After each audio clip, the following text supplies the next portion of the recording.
We're rolling. Hello and welcome to the obsolete podcast with no name. With your host, No Name Doe.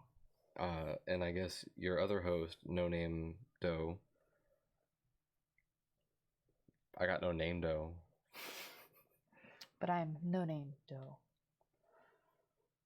So we started talking about diet, and I think a big part of what kind of influenced the conversation realistically was kind of that fact that what we identify. So hold on a second, let me get this on. There we go. That's going to be loud, I'm sure, but we'll deal with it later. So a big part of, I think, what plays into the diets that we see today. He is being so obnoxious. Some kitten difficulties. A big part of what I think, and I'm no nutritionist, whatever the proper term would be. You know, I've spent a little bit of time studying it, sure, but what I was trying to say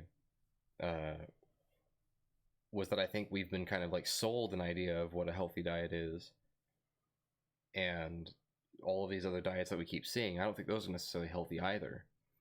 You know, like back in the day, it used to be like Atkins or South Beach, Slim Fast, and all that other shit. It's all marketing in a fashion. It's also why you see things that are like keto friendly or whatever. It's like they're all selling you something. There's an element to it, and I've never done any of these diets. I don't think extreme diets are the way to go for long term. I think if you're going to do an extreme diet, it could be beneficial in the short term. But I think like recommitting your system to something like that in the long term, and when I say long term, I'm thinking like longer than like 3 months. That's what I'd picture as like long term for a diet. I think anything longer than that would be, I don't even know what you'd call that, like just committed. Yeah. You know, like I've been vegan for 3 years. It's like, holy crap, dude, like your body wouldn't even know how to reintegrate meat into your body. It would change everything. But my mom and I were having a conversation briefly, and she's going on the carnivore diet, and I listen to a lot of Joe Rogan, and he's on the primarily carnivore diet, and it's just one of those things. It's like I get that part too, for sure, but I don't think that it's necessarily also like the wisest maneuver. We're omnivores. We kind of bred ourselves to be that way. So to rule out an entire class of foods, and my mom also thinks that like fruits are unhealthy because they're so high in sugar, and I'm like, you gotta be kidding me. Like, fruits are totally healthy for you. They've got antioxidants, man. It's what plants anti-aging. It's what plants need or plants crave. I know it's electrolytes. I know the joke. I was just playing memes. But I don't know. I think I don't know what a proper healthy diet looks like. I think it's individualized in a fashion, but I do think it's you're gonna find a strange balance of a mix. It's gonna be a mix of all kinds of things, carbs. You know, like a lot of people from any of the Asian countries. You know, whether it's Polynesian. I don't think Polynesians do much rice. I don't know. I don't think they do. They're more seafaring. But I think, you know, like if you're kind of like I guess Japan, Chinese, but I think for Chinese it's probably more to do with a filler per se. I don't know. I mean, I'm not an expert. This is 100% just observation, conjecture. But I think we look at diet, and we look at, you know, the numbers on the back of a label, and this is actually that actually gives me something else. So if I was to go grab my bag of Doritos, and it's going to say like, you know, XYZ amount of sodium, and then it's going to have your daily value next to it. It's going to change that based off of where they're sourcing their daily value. And I think that's unfair too. A company is going to adjust those daily values based off of their sources. And I wonder how much they can adjust each daily value off of those sources too. I was gonna say, I think that's probably my biggest problem with diets, is a lot of them are based on that daily sources is what you use to guide you on what to eat next to whatever rules are in these extreme diets. And most of them that were extreme were more early on, when it was energy drinks or whatever their Ensure drinks for breakfast, and probably can't say that. Ensures are actually pretty good though. They are actually pretty good for you, but like I remember the cookie diet too, where it was like your meal was in a cookie, and they still sell those, and people were like losing weight, they claimed, off of it, but it couldn't have been healthy for your body to process nothing but those cookies and whatever they were bound with. We, when I say we, I'm sorry. When I was with my ex, her mom had gone through leukemia, like a very particular rare form of leukemia. Long story, but the Ensure diet shakes were actually what they recommended for her, and we had tons, oodles, and I used to drink them too, and they were actually pretty good. But they like, that's the thing too, is like if you get like a supplement, right, like a vitamin, you go take a daily vitamin, like a multivitamin, and it has typically an excess of most of your daily amounts, because most of it passes. You're not actually going to absorb all of it. And that hits me too, is like when I think about that, I was like, why are you going to give me, 300 of my daily allotted percent of like vitamin C? Vitamin C is an easy one. Vitamin B and vitamin C are very easy to overload. And I know that my body isn't going to absorb most of it. Why if you would absorb too much, it can also be damaging to certain organs, Oh, livers for and sure. kidneys. No, I know for pretty sure high that on was the one of the list. big things that was happening with energy drinks, is people were having vitamin B overload because they're so rich with vitamin B. But vitamin B is actually like one of those vitamins, when you take it in appropriate amounts, or even, I guess, exorbitant amounts, it will give you an energy kick, because your body, the way your body processes it. And I guess, I don't know if it's an enzyme or what it does, because again, I'm not an expert, but it's just kind of like this outsider's perspective of looking at it with kind of a critical eye. And I can tell from looking at the back of my quote unquote health food, and it says that 480 milligrams of sodium is 50% of my daily allotted sodium, versus looking at the back of my Doritos, and it says that it's only 20%. And it's clear to me that it's all being gamed, which makes me then think, okay, so I'm looking at my healthy food, right? And it's clearly downplaying the nasty things. It's like, oh, we know these are bad for you. We know that you're thinking this is bad for you, so we're going to downplay that. And then it's looking at the good things, and it's like, well, is 10% iron, how much is that going to play into my daily, allotted? Are they artificially blowing that number up? People have to figure that sort of thing out. And I think the hard part is figuring out what plays into it for you. What works with your body, for that? I think one of the things that works for my body in particular, I like carbs. I don't mind. I hate sugar. I don't like sugary stuff. I kind of grew away from it. I'll still munch on some stuff. Like, I like chocolate.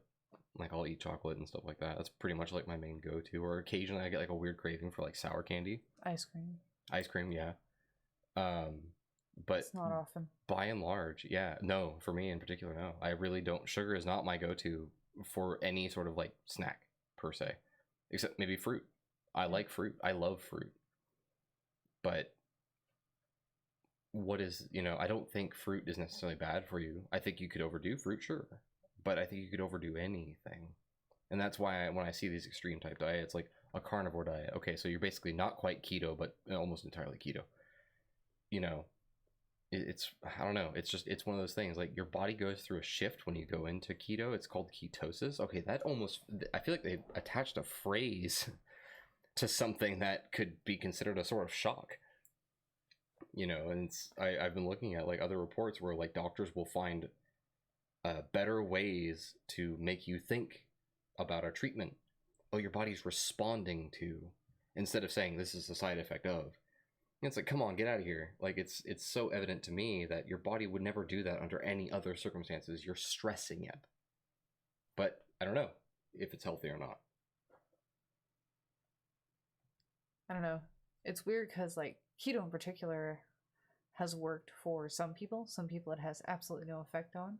I know it worked for my mom, and what ended up with her, and she didn't stay on it for very long, maybe a year. And I say like just a year because she didn't make a huge lifestyle change. She made a diet change, essentially. She can still float in and out of being on a keto diet because her taste has changed for things completely. And that is one side effect of the extreme diet. She did lose some weight, but she's not super skinny. Like, it wasn't so drastic that it couldn't be then petered out and healthily monitored. And that's essentially what she's doing. So that's success for her. I know a lot of the diets don't yield success for a lot of people because their bodies don't respond well to that change. They have a very hard time adapting. And that becomes a source of frustration. And well, I wonder how much of it too could also be kind of like the habit. Like when you change your diet, you're changing your habit. Mental stressing too. Totally. And I understand that that's got to be a role for sure. I think thinking about your food is really what changes a lot of it, and that's what I think diet does. It gives people like a lens that they don't typically look through, and they're starting to think about their food. And I don't know how much of that applies. Like, it's so hard. I'm very I don't know what the word I would look for is, but when I think about something, I typically think that everyone can think in a similar fashion to me, and it's taken a long time to kind of realize that that is not the case. But now that I'm kind of like at that element where I can look at that, when I look at food in particular, like I just kind of generally, for me, all I really tend to care about is, you know, is it mostly made of organic components, or is it loaded full of additives?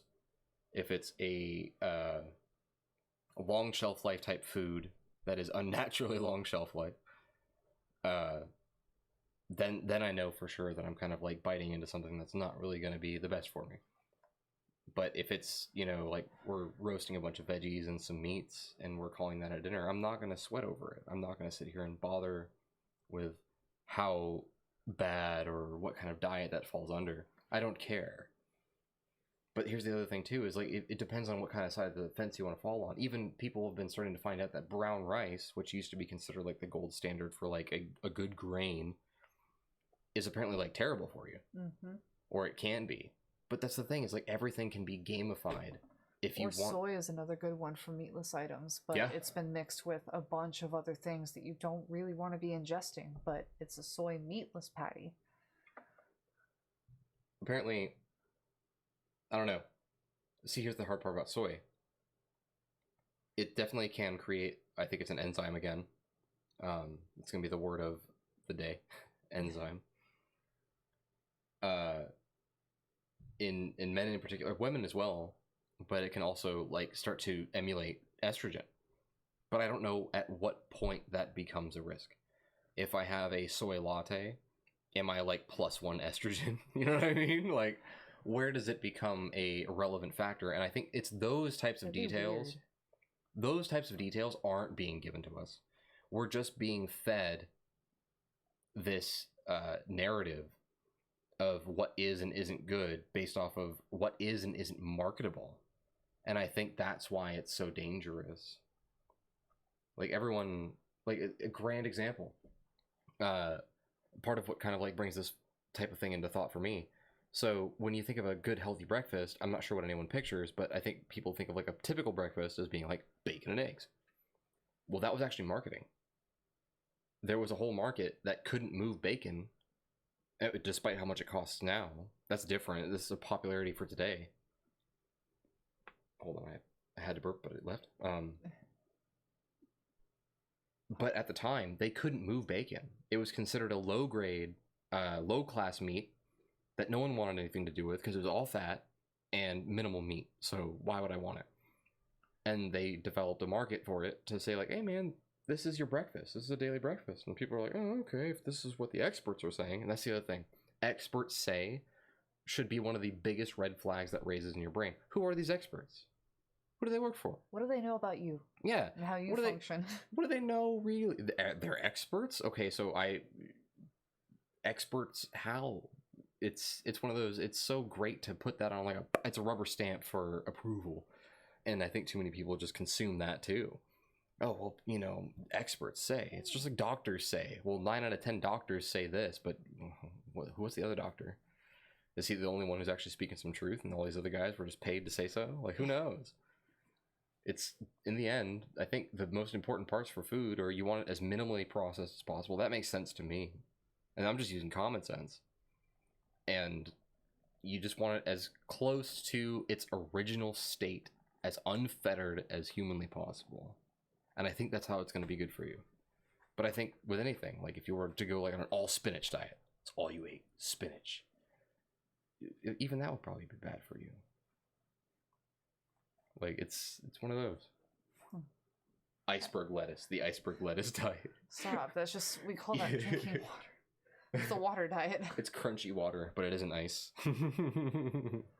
No, I think extremes are harmful to the body. I think certain types of diets are beneficial at times in the same way that certain bodies respond to short fasting sessions. And I'm not talking about like making a commitment to fast for 2-3 months. It's one of those, you go on a week-long fast, or you fast on certain days from certain things. It also keeps your body adapting and able to change to diet changes that may occur and keep you where you want to be.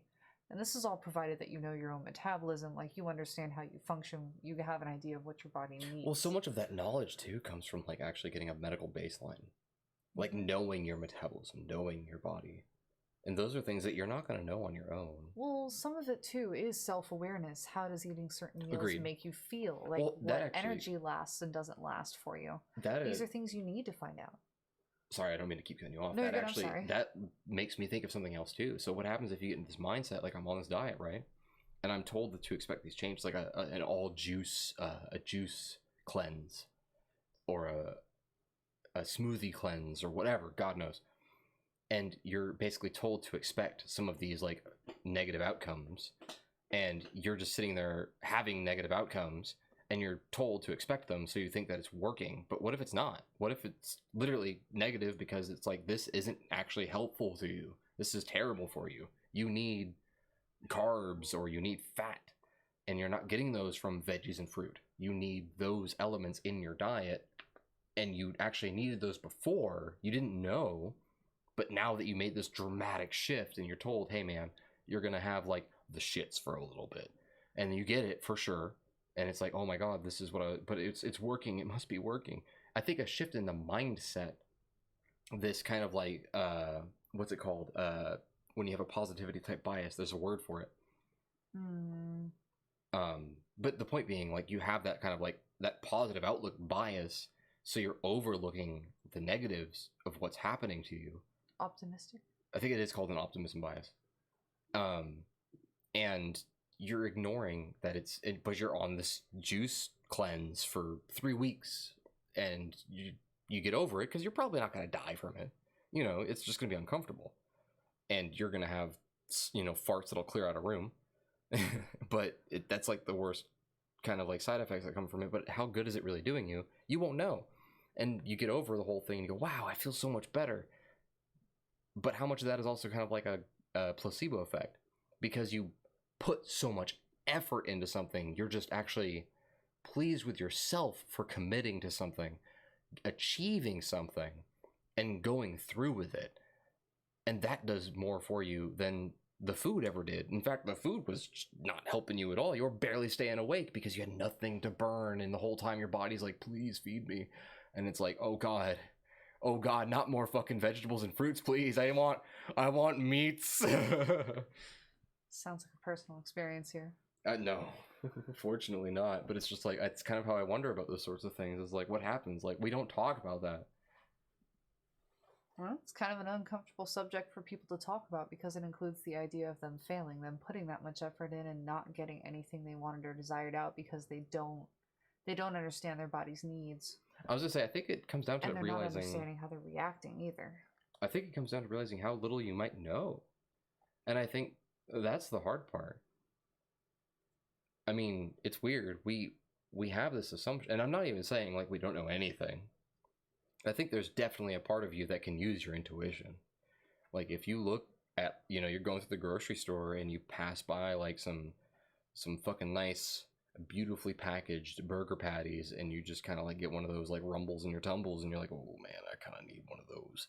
You're probably kind of getting something, and it isn't just. But here's the thing: somebody could take that phraseology that I just used, and they'll be like, "Well, I get that every time I look at a cheesecake," and they're like, "I fucking want that cheesecake." I don't know. It's tough. I think there has to be like a weird form of like honesty with yourself versus an understanding of yourself. I can agree with you on there, yeah. I feel like you're talking about the very extreme. Totally. Oh, 100%. No, this is all, again, with the not experts, no clue what I'm really talking about. It's all opinion. I don't know. Like I said, I think for me, what it comes down to is really just learning to be in tune with yourself. And then if you need help understanding that, getting the help that gives you that baseline understanding. Because no matter how good a doctor is, they're still not really going to be there eating your food, feeling what you're feeling when you're reacting to it, and processing all that. They're taking your narrated experience of your perception. And that's something you just need to be careful with, is extreme diets twist that perception. Mm-hmm. And make it very hard to see things without some sort of bias pretty heavily slanted.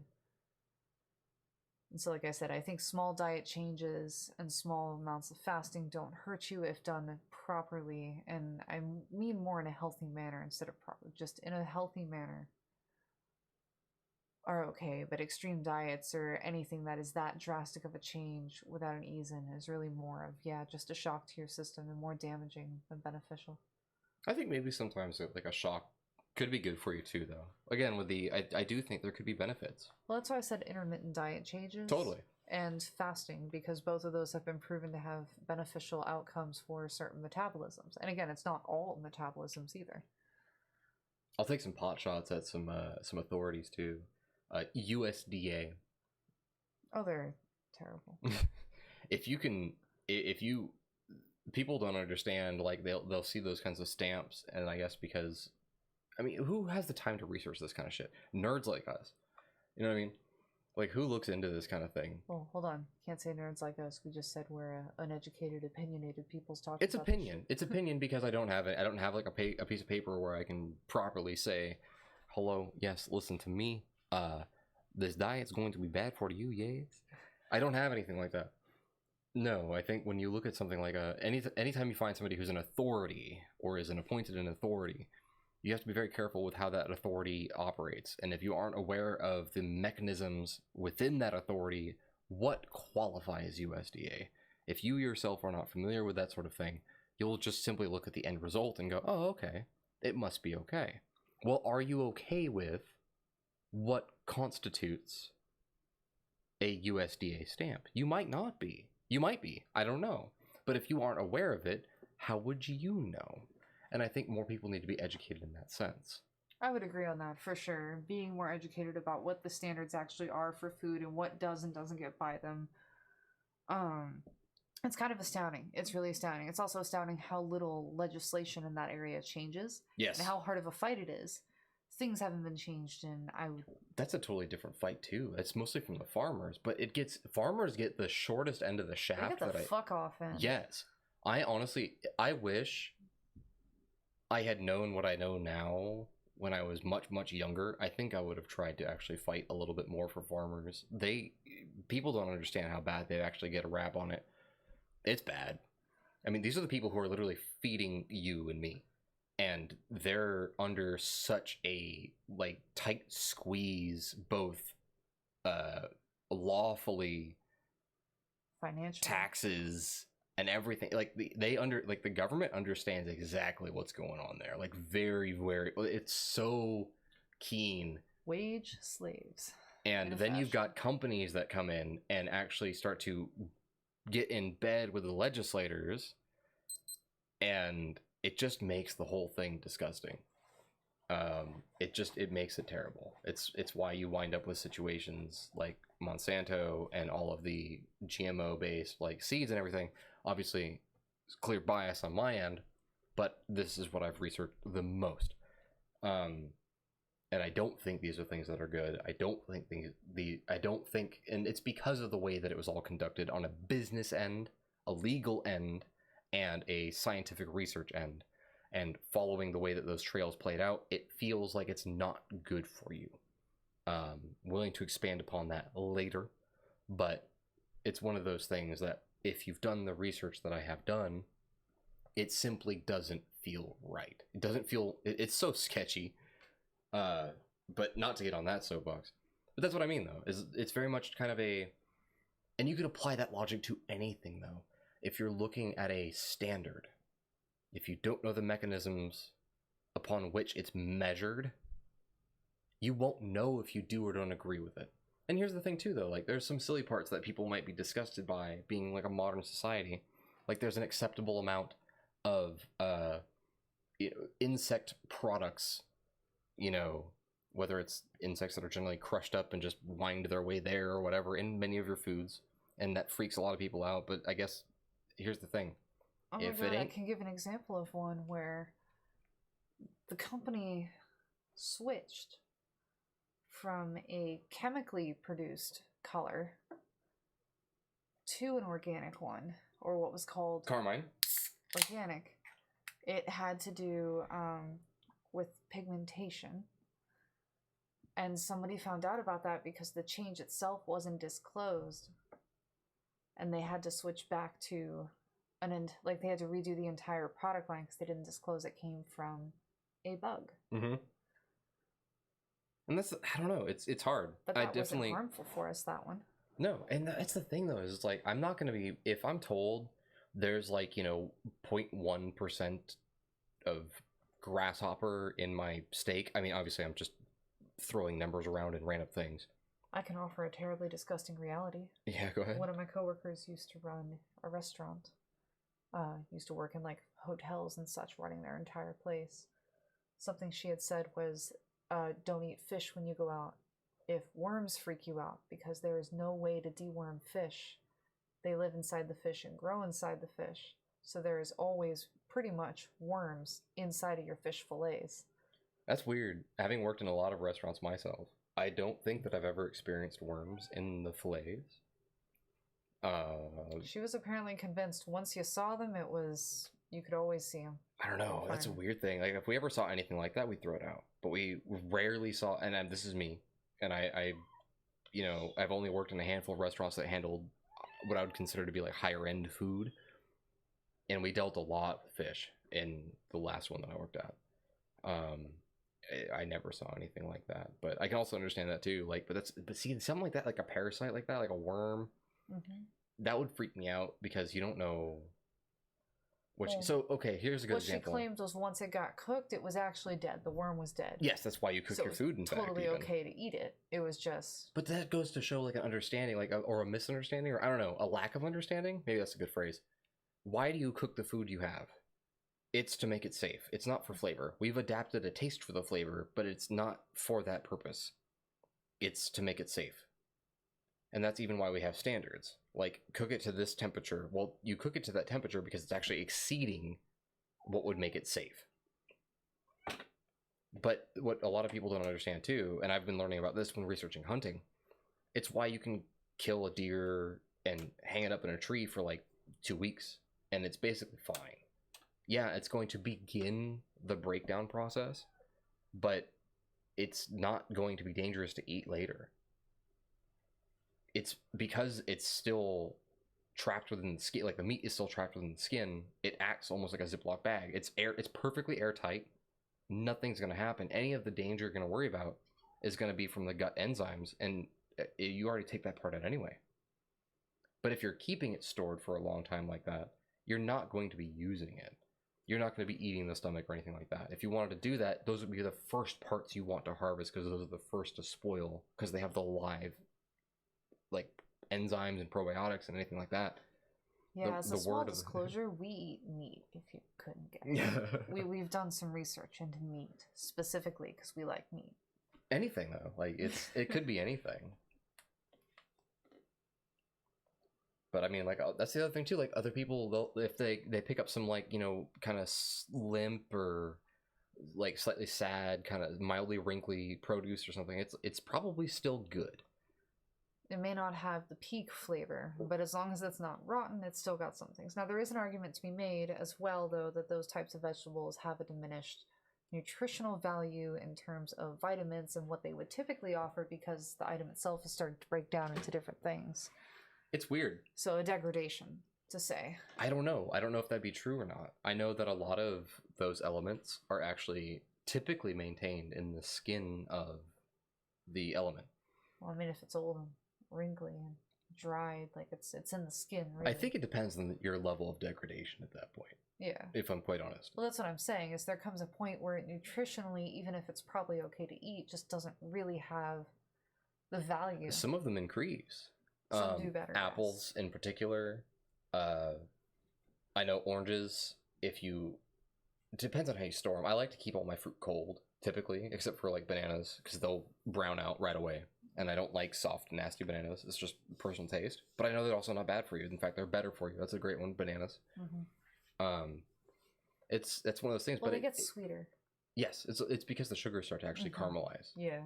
But that's one of those things. It's like, it just goes to show how little knowledge there is with the food versus kind of like a cultural acceptance versus like a medical understanding of the whole thing. And the science is all over the place, and it's so biased, it's so marketed, it's bananas. What are you supposed to take away from all of it? Well, you've got to become very dedicated to understanding the important parts and find the parts that don't change. Yeah. And then find out, like, if you're looking at something that's like following a standard of some variety, make sure you agree with the methods at which they measure those standards. You know, like USDA choice beef. Well, how do they choose that? Do I agree with that? Okay, I do. Or, oh, no, I don't really actually. Now that I looked into it, I actually don't think that's a great standard. Now I know that it's just a stamp that goes onto food, and then I occasionally choose it. That's kind of, I think, the takeaway that people need to take is it's not always like a right or wrong. It's just a matter of, well, how do you feel about that? What do you think about it? Yeah, like developing an educated opinion. Because personally, USDA means nothing to me. But that's me. It does not mean the best for you, simply that it is their choice. Right.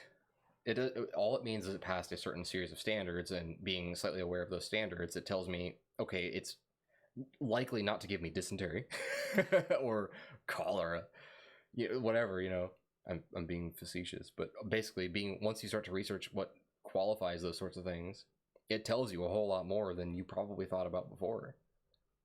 Mm-hmm. I don't know. I think that that's pretty well-rounded. That's a well-rounded meal. Some food for thought.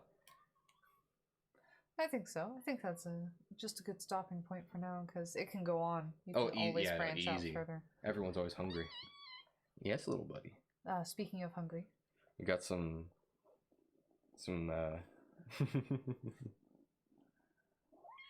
feline interference.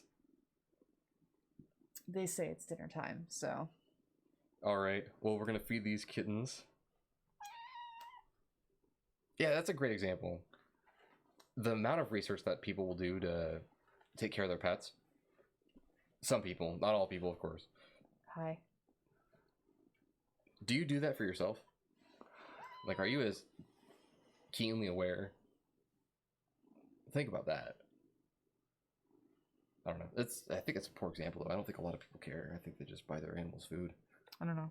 I think they should care, but I care. I care about my body. I care about their bodies.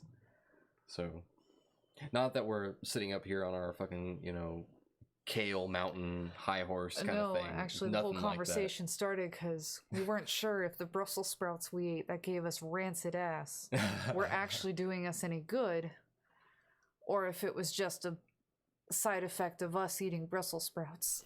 Because we don't eat them. She said, it's just a sign that we need more vegetables in our diet. And I said, I don't know if that's necessarily the case at all. Well, and I was being facetious and joking, but it's true. We don't know if that's actually what our bodies need. And that was where the conversation started. I don't know. It's one of those, you just decided, flip it on and talk about it. Because this is all stuff that we kind of talk about too. Like, I don't know. I guess disclosure on my part to sell my bias out, because it's important, I think, to be very clear with it. I don't remember what I was going to say with that. be transparent. That's what I wanted. I try to stick to as much organic stuff as I can. I don't mess with GMOs if I can help it. Not my cup of tea. I don't buy into it, but it's almost exclusively. If nothing else, I don't care what you think, conspiracy or not, about GMOs. I don't like the business practice behind it. It's not healthy for the farmers that we want to support. In my humble opinion, as soon as you look into the whole thing, it's both a sketchy health practice and a completely crooked business practice. Like a little thing to give you like a little morsel to start looking into it for yourself. They're not allowed. Say they get so when people think about farmers and how they plant and grow crops, you probably imagine they harvest their own seeds. They don't. If you buy through Monsanto and you get these GMO seeds, these hyper focused, large yield crops, they're not allowed to harvest any of the heirloom seeds. It's illegal. And if you're caught doing it, it's going to find them into oblivion. And I just don't think that's the way we need to be doing farming. It maintains a certain element of guaranteed business on their part that I just think is disgusting. So that's just me, my take. And you can look into it. I recommend, I highly encourage looking into it. Don't take my word for it. Think about me as being a crazy person, and if you get a wild hair up your ass to look that up, I highly recommend it, because it'll take you down your own rabbit hole and you'll go, oh god, oh lord. Or maybe you won't. Maybe you'll just be like, that's a great idea, I wish I had come up with that first. Or maybe it'll be full of things you already know because you're just doing you. Yeah, that's true. So meanwhile, the moral of the story is clearly Doritos, probably not the healthiest thing for you to eat, but are they gonna kill you? No. Unless that's all you eat, because extreme diets are probably bad, and the Dorito diet is not something that I would get behind. Thanks for listening to Thanks for listening. No Name Hosts. Signing out.